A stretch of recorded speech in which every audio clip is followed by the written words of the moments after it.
Hi everyone, I'd like to welcome you to the second instalment of Football Romance on Tour.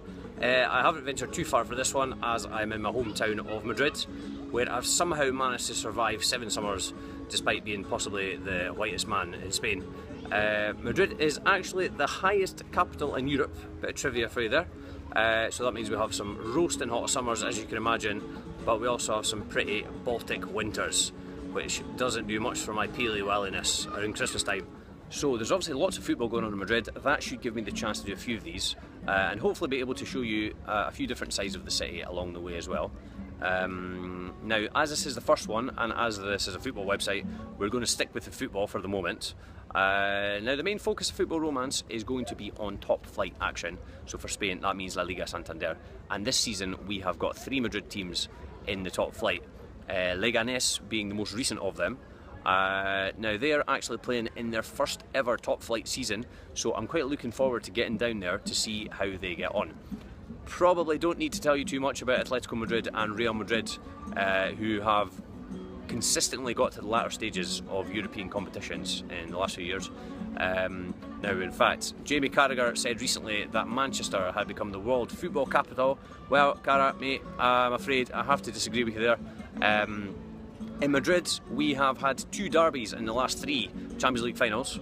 Atletico and Real Madrid have won 16 trophies between them since late 2009, which is when I moved to the Spanish capital. So that's a pretty impressive tally, although admittedly less impressive than Barcelona's tally in that time, which is 18 trophies. Just don't tell any of the Madrid's natives, right? Keep that between me and you. So we'll take a look at Real Madrid and Leganés in due course, but first up is going to be the first of at least 3 trips to the Vicente Calderón between now and Christmas. Let's go and have a look. Just arrived up at the ground. This is supposed to be Atletico's last season playing at the Vicente Calderón. They're due to move to a new stadium next summer, although they might have to put back that move for reasons that are really boring. I won't go into them right now. The ground's distinctive features: you have got perhaps the world's least glamorous players' entrance, which is in a tunnel next to a road which runs under one of the main stands. And you've got a bar called El Doblete, which is built into one of the stands. Now, El Doblete translates to the double and was named after Atletico's 95-96 double winning team, which of course contained Diego Simeone. So I think one of the best things about the Calderón is its proximity to the city centre. It's about a 10-minute metro ride, and that's one of the main concerns I think for the Atletico fans for when they move to the new ground. It's in the far east of Madrid, and I think it'll take them quite a bit longer to get there. So in the last few seasons, the club have offered a special Champions League pack. So you get 3 tickets for the home matches for €90, so €30 a piece, not bad. This year we've got Rostov, we have got PSV Eindhoven, and tonight we start with the mighty Bayern Munich. You'll probably remember that last season they met in the semi-finals with Atletico scraping through on away goals despite getting battered pretty much in the last 30 minutes of the away leg in Germany.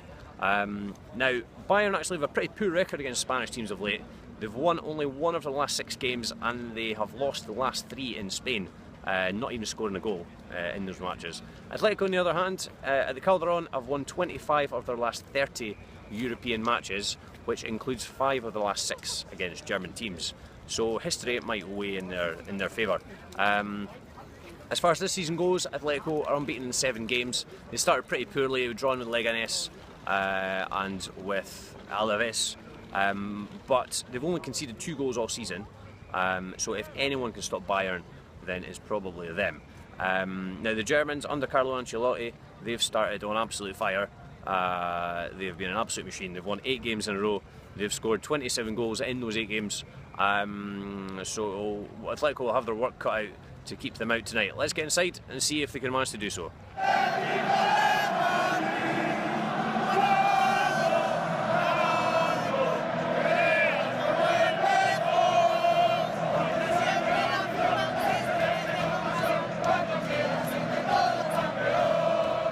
So 1-0 to Atletico at half-time. Deserved to be in front, I think, on the balance of play.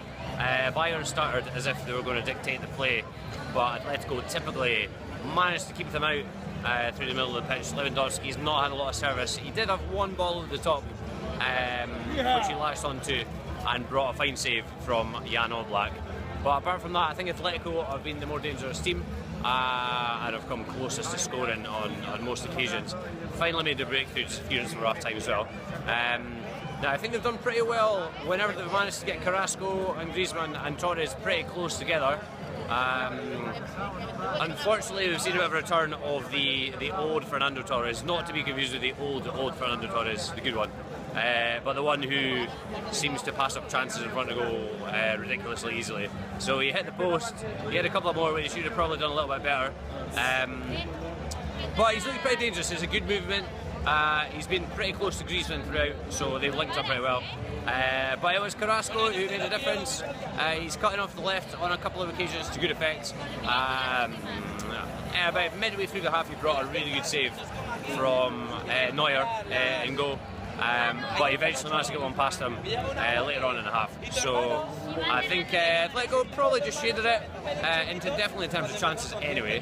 And of course now there's going to be a big challenge for Bayern to try and keep them out. Or try and break them down, sorry, in the second half. Other notable thing that's going on was a scene that Celtic are actually doing pretty well against Man City. That flashed on the scoreboard, was not expecting that. And also Diego Simeone, who doesn't seem to understand that the dotted line around the technical area means he's not allowed out of it, not that he's not allowed into it. Anyway, we'll be back for more in the second half. Well, if I was a betting man, and I am, after the first half, I would have put my house, if I had one, on that game finishing 1-0 to Atletico Madrid. I didn't act on my hunch, so I'm pretty disappointed. Could have been living up tonight if I had done. In any case, I have to say I'm massively impressed with the way Atletico fight for every ball as soon as they lose it. I gave Fernando Torres a bit of stick at half time, but his work rate was pretty incredible, if nothing else. I've just seen a stat that said they only had 33% possession in that game, which I was a little bit surprised by. I thought it would have been a little bit more. I was under the impression that they had more of the ball than they did in the semi-final games last year. They were certainly under the cosh a lot less, and they saw the game out a lot more comfortably. And they should have won by at least a 2-goal margin, because Griezmann missed the penalty that you can see here, smashing it off the bar just as he did in the Champions League final last year. But they did hang on for the win in the end. Really disappointed with Bayern. I don't think they really offered anything like as much as I expected they would do. I mean, you've got guys like Thiago, Arturo Vidal, Xabi Alonso in midfield, and I don't think they played a single decent pass up to Lewandowski all night. Maybe one in the first half that I think I mentioned earlier. So they really struggled. To be fair, that was partly because of Atletico's incredible defensive work. So they're always able to either force the ball out wide and shut off the pass into the front man. But I mean, Thomas Müller didn't even realise he was on until he got subbed off after about an hour.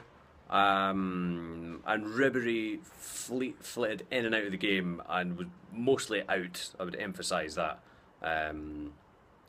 So yeah, I think Atletico were deserving winners in the end.